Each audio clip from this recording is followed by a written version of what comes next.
Takav roman gde naš večerašnji autor i sugrađanin Igor Đurić kaže ovako: i posle izvesnog vremena, jer roman se pojavio u leto 2016. godine i sad već postoji nekih 9 meseci u ovom obliku, ništa ne bih menjao, ni jednu reč ne bih menjao. Veoma je malo pisaca koji će za neko svoje književno delo dati takvu tvrdnju.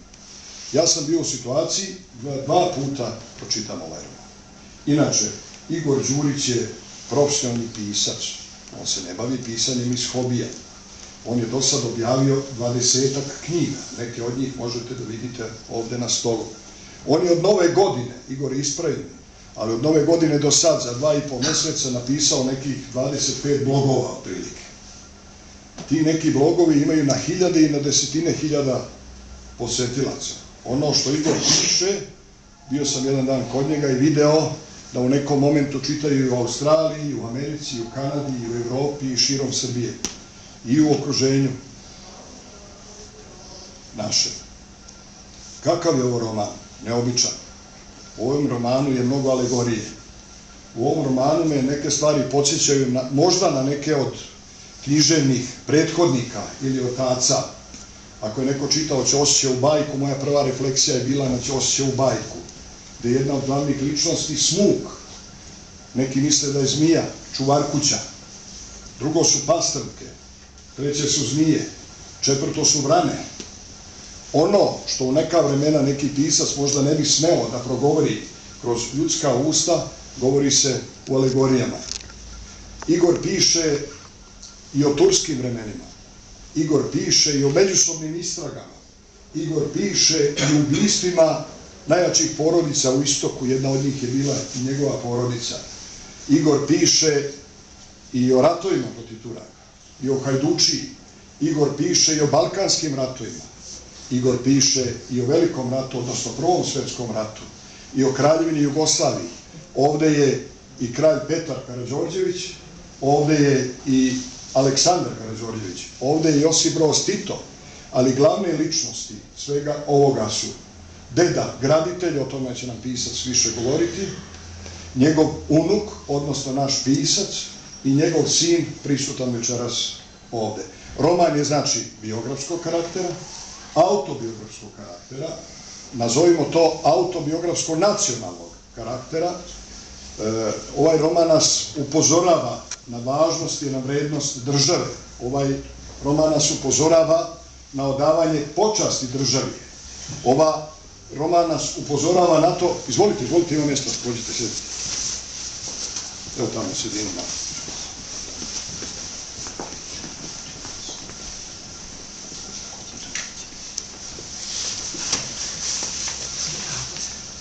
Možda je gruba reč, upozorava, ali nam je ta reč potrebna.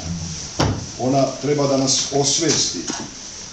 Zanimljivo da neki od likova u ovoj knjizi upozoravaju na ono što nam se do nas događa, što ja zovem da među nama Srbima postoje te silne unutrašnje podele koje stalno ukazuju na neznanje, nekulturu i primitivizam, na regionalne podele, na društvene podele, na političke podele, na kulturološke podele, na podele oko pisma, na podele oko jezika, oko izgovora i niza drugih stvari.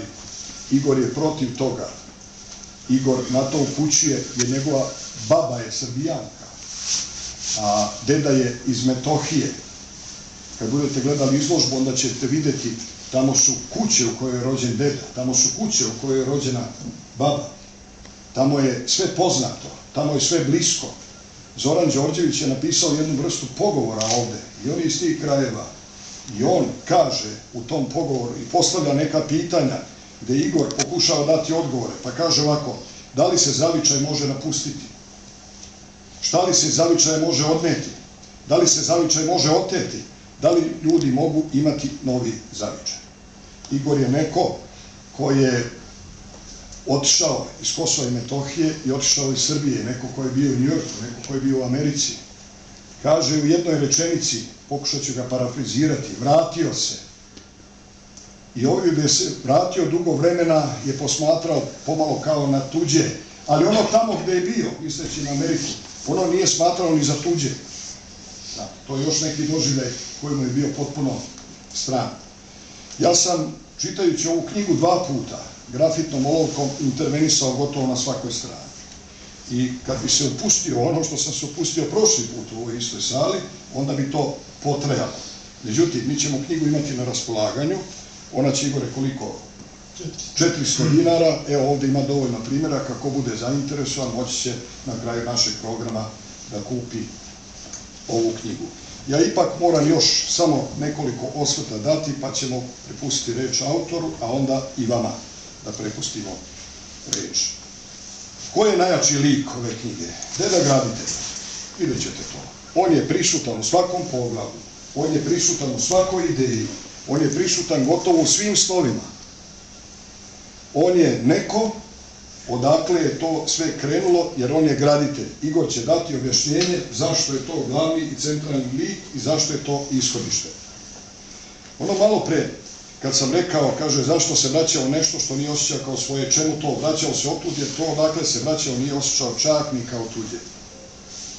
Dalje, vidite, neki termini će izgledati pregrubi. Pa kaže Igor ovako, ja sam mislio da slušim državu, da mi unuci ne žive u štenari. Isprosi se unuk od graditelja kuće od kamena. Dalje, on upotrebljava ponekad i ono što mi zovemo psovka.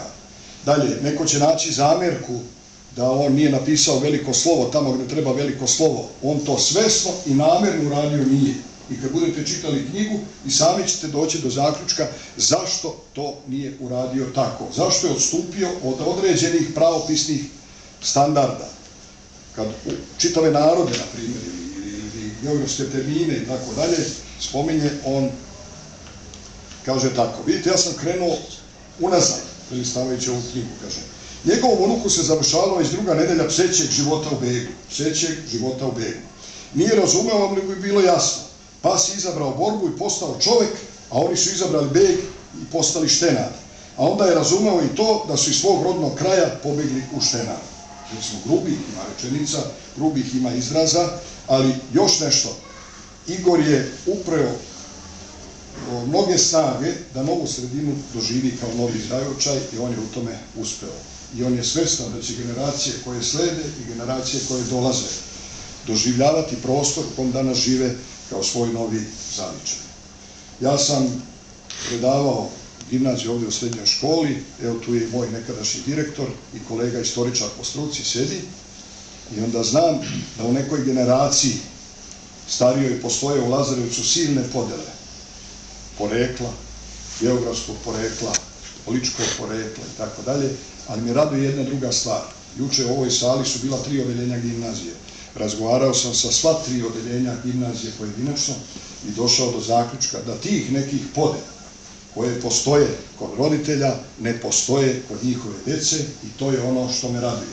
I naročito sad u ovoj sredini u kojoj svi zajedno živimo, to što smo došli sa različitih strana može da znači u budućnosti pa i u sadašnjosti samo jednu veliku prednost. Igor je sve to uočio, Igor o svemu tome raspravlja na najbolji mogući način. Kada je govorio, recimo, o svom dedu graditelju, kaže, graditelj je bio čovek rada i reda, gradnje i izgradnje. On nije uopšte polagao na ljubav, a decu je stvarao samo da bi imao kome da ostavi kuće koje je stekao i da ima ko da mu rasparča imanje kad za to dođe vreme. Graditeljeve žuljevite ruke su bile hraniteljke, a ne maziteljke. Oni su znali da pomiluju, ali nisu znali da miluju. Jedina slobodna aktivnost graditeljevih ruku, pre nego što ih u sanduku prekrstili i maranom vezali, bila je da se prekrsti desnom dok mu je leva visila besposledno.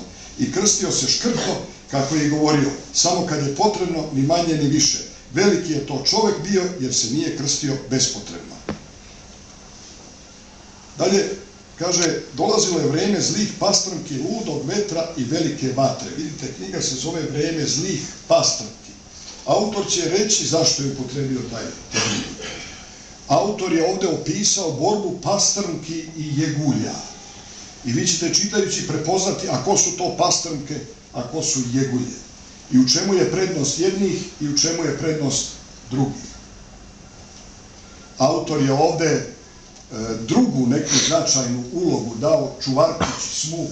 Mnogi od nas misle da je to zmija, ali nije. Pa već na ovoj prvoj slici našeg umetnika vidimo monahinju i pastramke, i zmiju kako nasreće na kuću, i smuka koji pred vratima brani tu kuću. Znate koga su zvali, ajde partizanski da se onako izrazimo, zmija, i koga smatruju i danas zmijom?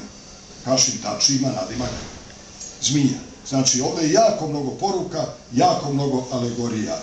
Ovde ćete i sami izvući mnogo citata, iz ove knjige ćete izvući mnoge pouke, i iz ove ćete knjige saznati, bar vi u Lazarevcu koji još niste znali, da u našoj sredini živi jedan veliki pisac.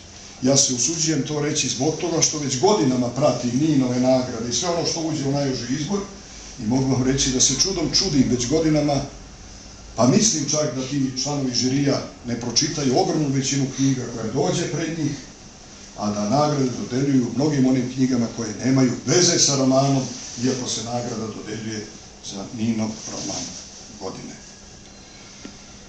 Ja se izvinjam što sam predugo trajao, ali evo dajem reč našem sugrađaninu i autoru Igoru Ljubiću. Izvolite.